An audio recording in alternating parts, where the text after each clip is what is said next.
গত কয়েকদিন আগে হঠাৎ করেই এসএসসি 26-এর 3টা বিষয়ের মানবন্টন পরিবর্তন করেছে শিক্ষা মন্ত্রণালয়। এখন শিক্ষার্থীদের মনের মধ্যে একটা ভয় ঢুকে গেছে যে ভাইয়া মানবন্টন কি আরও কোনো বিষয়ের পরিবর্তন হইতে পারে কিনা, কারণ আরও অনেক কিছু তো নতুন করে যুক্ত করেছে, যেমন বাংলা প্রথম পত্রে বর্ণমূলক প্রশ্ন যুক্ত করেছে যা আগে ছিল না।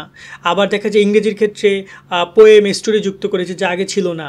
তারপরে তোমার হচ্ছে যে ইংরেজি দ্বিতীয় পত্র বেশ কিছু যুক্ত করেছে, সিবি ছিল আগে, সিবি উঠায় নিছে। আবার দেখা যায় তোমাদের গণিতে সংক্ষিপ্ত প্রশ্ন যুক্ত করেছে। বিভিন্ন জায়গায় অনেক মানবন্টনের কাটছাট করা হয়েছে। এখন এক্ষেত্রে একটা ভুল অনেকের মধ্যেই রয়ে গেছে যে আরও মানবন্টন, বা ভুল বললে কী হবে, এটা একটা কনফিউশন যে মানবন্টন আরও পরিবর্তন হবে কিনা। এটা আসলে কনফিউশন বলবো না, আসলে শিক্ষা মন্ত্রণালয়ের ব্যর্থতা, সেটা আসলে আমাকে ভাবতে হচ্ছে। কারণ পরীক্ষার ঠিক 9 মাস পরে এসে তারা মানবন্টন প্রকাশে, প্রথম মানবন্টন প্রকাশে ঠিক 9 মাস পরে এসে তারা তাদের নতুন মানবন্টন প্রকাশ করে, যেখানে 3টে বিষয় তারা সংশোধন করেছে।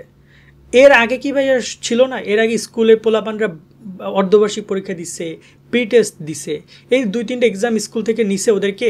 ওরা এই যে 9টা মাস কী পড়াশোনা করছে, অনেকেই আইসিটি শর্ট কোশ্চেনগুলো পড়েছে, কিন্তু এখন শর্ট কোশ্চেন বাদ। তো এত যে সময় নষ্ট হলো স্টুডেন্টদের, সেটাকে আসলে কি কোনো মূল্য আছে? এই যে স্টুডেন্টরা অনেকে অনুবাদ মুখস্থ করছে, আমাদেরকে পাগল বানায় ফেলছে। আমাদের যে সাজেশন করছে স্টুডেন্টরা, ভাইয়া অনুবাদে অ্যান্সার দেন। সো ওরা এত পরিমাণে অনুবাদ প্রতি টাইম দিচ্ছে, অনুবাদ বাদ দিয়ে দিছে। এখন এটা ভয় তো ঢুকে থাকাটা স্বাভাবিক। এখন এই পয়েন্টে তোমাদের সাথে পরিচয় করে দিতে চাই আমাদের টার্গেটে প্লাস কোর্সকে, যাতে আমরা তোমাদের এসএসসি পরীক্ষার দায়িত্ব নিচ্ছি, ইনশাল্লাহ ভালো রেজাল্ট করে তোমাদেরকে দিব। তোমরা চাইলে আমাদের এই কোর্সে যুক্ত হতে পারো মাত্র 150 টাকায়। বিস্তারিত দেখে নাও। এসএসসি 2026 শিক্ষার্থীরা, তোমাদের জন্য আমরা চালু করেছি মধ্যবিত্তের শেষ বর্ষের টার্গেটেড প্লাস কোর্স মাত্র 150 টাকায়। যারা কিনা অনেক টাকা দিয়ে কোর্স কিনতে পারো না, তাদের 150 টাকার কোর্সই সবকিছু পেয়ে যাবা। সকল বিষয়ে তোমাদের সাজেশন প্রদান করা হবে পিডিএফ আকারে। এছাড়া বাংলা প্রথম পত্র, দ্বিতীয় পত্র, গণিত এবং আইসিটি 5 থেকে 600 এমসিকিউ এর একটা শীট পাবা সম্পূর্ণ ফ্রিতে। এছাড়া পরীক্ষার আগ দিন পর্যন্ত সকল গাইডলাইন, সব ইনফরমেশন তোমাদেরকে সরাসরি আমি প্রোভাইড করব, তাই কোনো ইনফরমেশন মিস যাবে না তোমাদের কাছ থেকে। যে শর্টকাট নিয়মগুলো আছে সেগুলো শেখানো হবে এই কোর্সের মধ্যে। তাই দেরি না করে এখনই যুক্ত হয়ে যাও আমাদের টার্গেট এ প্লাস কোর্সে, এবং তুমি নিচের দেওয়া নাম্বারে 150 টাকা বিকাশ থেকে সেন্ড মানি করবা। তারপর তুমি তাকে জানাও তুমি কোন নাম্বার থেকে পেমেন্ট করেছো, তোমাকে কোর্স লিঙ্ক দিয়ে দেওয়া হবে এবং তোমাকে ফেসবুক গ্রুপ, হোয়াটসঅ্যাপ গ্রুপে যুক্ত করানো হবে। আশা করি তুমি বিস্তারিত দেখেছো। মাত্র 150 টাকায় এই কোর্সে তুমি সব কিছু পাচ্ছ, এবং পরীক্ষার সব আপডেট, গাইডলাইন যা যা আছে সব কিছু তোমাকে দিয়ে দেওয়া হবে। অলরেডি প্রায় কয়েকশো শিক্ষার্থী আমাদের সাথে কানেক্টেড হয়ে গেছে। তুমি যুক্ত হয়ে প্রিপারেশনটা শুরু করো, ইনশাল্লাহ তোমাদের একটা ভালো রেজাল্ট হবে, এটা আমরা তোমাদের জন্য আশা করছি। এবং যতটুকু হেল্প করা দরকার সুমন ভাই তোমাদের সাথে আছে, তোমাদেরকে করবে। ঠিক আছে? সো যুক্ত হয়ে যাও, ডিসক্রিপশন এবং কমেন্টে নাম্বার দেওয়া রইল। এবার আমরা কথা বলি যে আসলে সিলেবাস এবং মানবন্টন আর পরিবর্তনের সম্ভাবনা আছে কিনা। প্রথমত সিলেবাস নিয়ে কথাটা ভুলে বলছি, সিলেবাস আর কখনোই পরিবর্তন হবে না। এই সিলেবাসই তোমাদের প্রশ্ন তৈরি করা হবে, শর্ট সিলেবাস। ঠিক আছে? সো এই জায়গায় মানবন্টন পরিবর্তন নিয়ে আমরা গত কয়েকদিন আগে একটা ভিডিওতে আমি বলেছিলাম যে ইংরেজি প্রথম পত্রের পোয়েম এবং স্টোরিটা একটু বাতিল করা উচিত, কারণ অনেক শিক্ষার্থী এটা চায় না, এবং আমরা কমেন্টেও সেটা রেসপন্স দেখতে পেয়েছিলাম। এবং এটা নিয়ে অনেকে আমাদেরকে পার্সোনালি মেসেজ করেছিল। আমাদের কোর্সের যে গ্রুপ ছিল সেখানে আমরা পোল দিয়েছিলাম, সেখানেও প্রায় 400-500 স্টুডেন্ট ভোট দিয়েছে এটার এগেনস্টে, যে এটা তারা চায় না।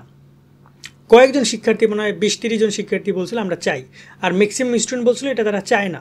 সো এই জায়গায় আমরা স্টুডেন্টদের তো এমন না যে আমরা স্টুডেন্টের কথা ভাবি, এই জন্য আমরা ভিডিও করে জানিয়েছি, কিন্তু এটা বাতিল করার তো তোমার অধিকার বা সে এখতিয়ার তো আমাদের নেই। আমরা জাস্ট ইনফরমেশনটা দিয়েছি, তারা যদি এটা বাতিল করে তো করলো। বাট রাইট নাও এই মুহূর্তে আর কোনোভাবেই মানবন্টন পরিবর্তন করার তথ্য আমাদের কাছে নাই। কিন্তু যদি শিক্ষা মন্ত্রণালয়ের মাথাটা ঠিক নেই, তারা মানবন্টন পরিবর্তন ইন ফিউচারে করতেও পারে, সেটা এই মুহূর্তে আমরা বলতে পারছি না। তবে আর কোনো সমস্যা দেখতে পাচ্ছি না, কারণ তারা চাইলে এই মানবন্টনের এই যে সংশোধন করেছে, তারা বাংলাটাও মানবন্টন পরিবর্তন যদি করতে চাইতো করতো, যদি আর কোনো কিছু করা দরকার ছিল, বা ইংরেজির ক্ষেত্রে কোনো কিছু ক্ষেত্রে করতে মনে চাইলে তারা করতে পারতো। কিন্তু তারা আর কোনো কিছু করেনি, এবং মনে হয় না আর সামনে পরিবর্তন হবে, কারণ সামনের কয়েকদিন পর তোমাদের টেস্ট পরীক্ষা, আর টেস্ট পরীক্ষার যে নির্দেশনা সব বোর্ড থেকে যাবে। সো মানবন্টন পরিবর্তন হওয়ার সম্ভাবনা খুবই কম।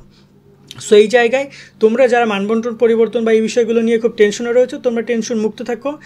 তবে আমি গ্যারান্টি দিতে পারছি না যদি মানবন্টন আবার পরিবর্তন করে, সেটা গ্যারান্টি আমি দিতে পারছি না, কারণ তারা 9 মাস পরে এই ঝলক দেখাইছে। তারা যে আবার 1 মাস পরে, 10 মাস পরে আবার কোনো কিছু করবে না, তার কোনো গ্যারান্টি নেই। ঠিক আছে? এটা হচ্ছে আমার মূল কথা। এবং সামনে আরও আপডেট যেগুলো আসবে সেগুলো আমরা তোমাদেরকে দিব। তো অবশ্যই আমাদের সাথে সাবস্ক্রাইব করে যুক্ত থাকবা। সকলে অনেক অনেক ভালো থাকবা। আল্লাহ হাফেজ।